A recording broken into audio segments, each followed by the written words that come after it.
अस्सलाम वालेकुम दोस्तों। आज हम बात करते हैं सेप्रोक्सिन टेबलेट के हवाले से। सेप्रोक्सिन का इस्तेमाल और इसका नुकसानात। सेप्रोक्सिन के अंदर जो साल्ट पाया जाता है इसको सेप्रोफ्लॉक्सासिन कहते हैं। सेप्रोफ्लॉक्सासिन ये एक एंटीबायोटिक है जो कि किसी भी बैक्टीरिया को मारने के लिए इस्तेमाल किया जाता है। ये अमूमन जो इस्तेमाल करवाया जाता है यानी यूरिन ट्रैक इन्फेक्शन हो तो इस्तेमाल करवाया जाता है, रेस्पिरेटरी ट्रैक इन्फेक्शन हो तो इस्तेमाल करवाया जाता है, या चेस्ट इन्फेक्शन हो तो सेप्रोक्सिन का इस्तेमाल करवाया जाता है,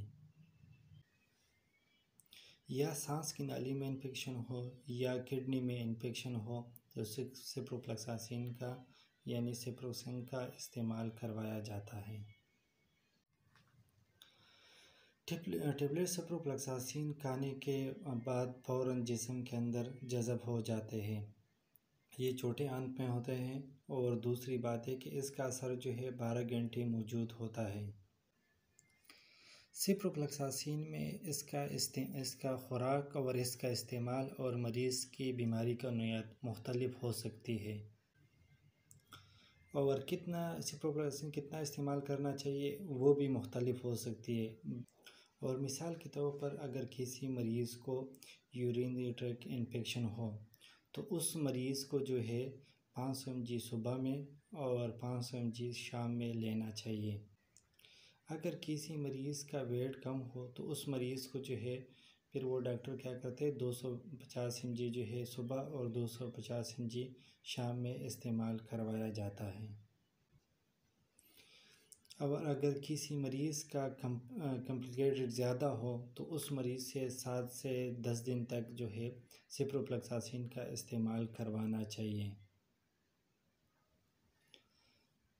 इसी तरह अगर बैक्टीरिया की कोई मरीज़ हो या प्रोस्टेट ग्लैंड का कोई मरीज़ हो तो उस मरीज़ को जो है 2 हफ्ते से 14 हफ्ते तक इस सेप्रोफ्लॉक्सासिन का इस्तेमाल करवाना चाहिए।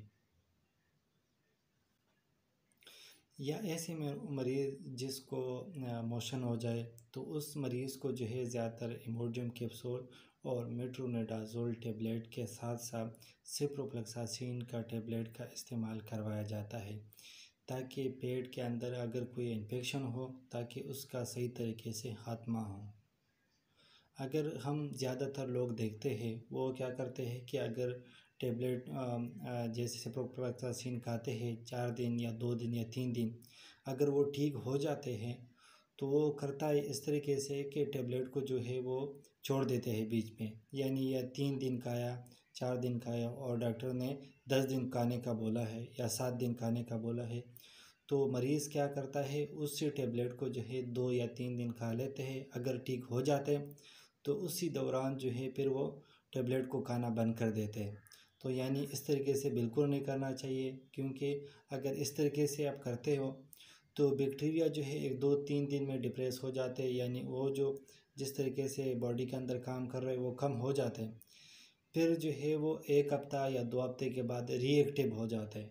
तो ये कि फिर अगर आप सेप्रोफ्लॉक्सासिन दोबारा इस्तेमाल करना चाहेंगे या अगर डॉक्टर को दोबारा आपको खाने का बोल दे तो ये कि ये सेप्रोफ्लॉक्सासिन टेबलेट आपके ऊपर कभी भी काम नहीं करेगा, क्योंकि एक दफ़ा आपने छोड़ा दोबारा स्टार्ट कर दिया, तो ऐसा बिल्कुल नहीं करना चाहिए। दूसरी बात ये याद रखो कि सेप्रोफ्लॉक्सासिन टेबलेट जो है किसी भी दवा के साथ नहीं लेना चाहिए, स्पेशली एंटी एसिड जैसे म्यूकिन सिरप हो गया, गिविस्कान सिरप हो गया, इसके साथ बिल्कुल नहीं लेना चाहिए। या ऐसी दवा जिसमें अल्मोनियम हो उसके साथ बिल्कुल नहीं लेना चाहिए, क्योंकि सेप्रोफ्लॉक्सासिन जिस्म के अंदर जज़ब होने की सलाहियत को कम कर देते हैं और दूसरा हमारा जो मतलूबा रिज़ल्ट होता है वो हमें नहीं मिलता। तो मेन मकसद भी यही है कि ये किसी भी एंटी एसिड यानी कि गिविस्कान सिरप या जो है म्यूकिन सिरप के साथ नहीं लेना चाहिए। ये जो है खाने से पहले भी खाना खा सकते हो और खाना खाने के बाद भी, लेकिन बिल्कुल खाली पेट भी नहीं लेना चाहिए।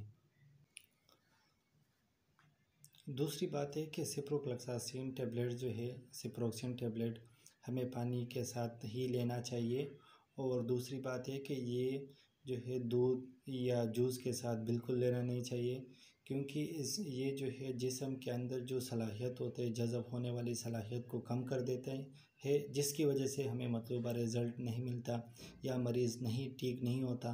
तो मेन वजह भी यही है कि हमें जो है जूस के साथ या दूध के साथ बिल्कुल नहीं लेना चाहिए। ये सिर्फ़ और सिर्फ सादा पानी के साथ हम इस दवा को ले सकते हैं। सिप्रोफ्लोक्सासिन सिप्रोक्सिन यानी हमें जो है 250 mg और 500 mg बॉक्स में मिल सकती है। सिप्रोक्सिन टेबलेट हमें किस कंडीशन में नहीं लेना चाहिए? सिप्रोक्सिन टेबलेट ऐसे मरीज़ जिसको सिप्रोक्सिन खाने से एलर्जी हो, ऐसे मरीज़ को नहीं खाना चाहिए।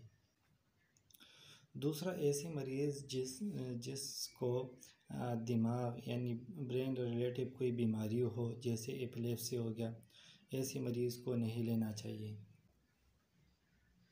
तीसरा, ऐसे मरीज़ को नहीं लेना चाहिए जिसको हाइपर सेंसिटिविटी हो, यानी जिस्म के ऊपर दाने निकलते हो या स्किन के ऊपर जो है वो रेडनेस हो, तो ऐसे मरीज़ को भी बिल्कुल लेना नहीं चाहिए।